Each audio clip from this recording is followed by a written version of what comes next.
If you slice straight down through the historical record on any given date, you don't get a neat, logical timeline.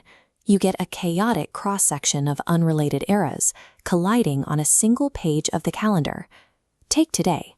In 1889, the steel gates of the Eiffel Tower officially opened to the public, marking a triumph of engineering. Jump forward to 1911, and the record logs a cultural crisis, the theft of a Pablo Picasso painting straight out of the Prague National Gallery. Rewind to 1861, and we find the birth of Indian independence activist Motilal Nehru. Fast forward to 1983, and the day logs the birth of Olympic shooting medalist Gagan Narang.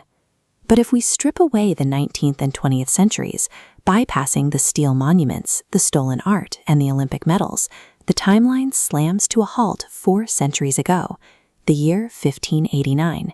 This Bengali news excerpt lists the historical events of today. Right at the top, it anchors the date to a massive claim. 1589 marks the death of Tansen, identifying him as India's greatest musician. Surviving the filter of history for over 400 years requires a specific kind of gravity.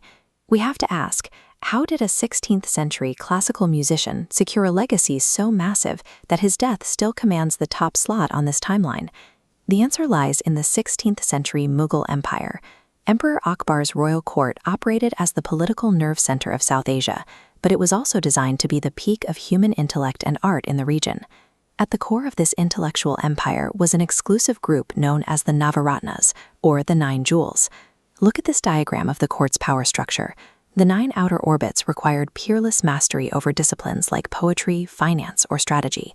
These 9 individuals functioned as structural pillars, advising Emperor Akbar and driving the output of a massive empire.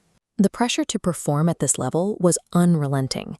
To be recognized as a jewel meant you were an anomaly of your generation, an individual whose specific talent was irreplaceable.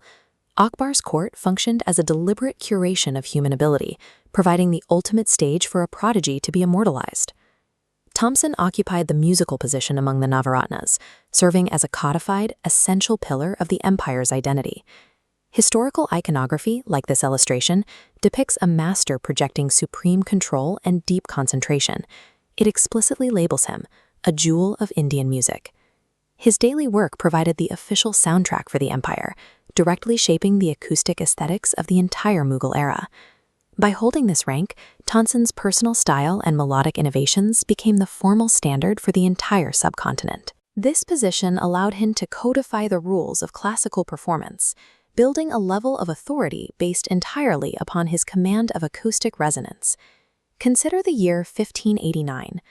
Typically, when an empire fragments or a ruler dies, the courtiers surrounding them fade into the footnotes of history. Tanson's influence persisted. His passing marked the moment he transitioned from a living maestro into a foundational myth. Look back at the modern milestones from the calendar: the Eiffel Tower, the Picasso theft, the Olympic victory. These are significant, but they represent specific, isolated eras.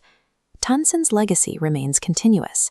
Centuries later, his name is still spoken with reverence, and his compositions remain the benchmark for classical Indian music today. The historical record identifies 1589 as the moment the jewel of Indian music passed into legend, creating a cultural anchor that remains fixed while modern milestones continue to accumulate.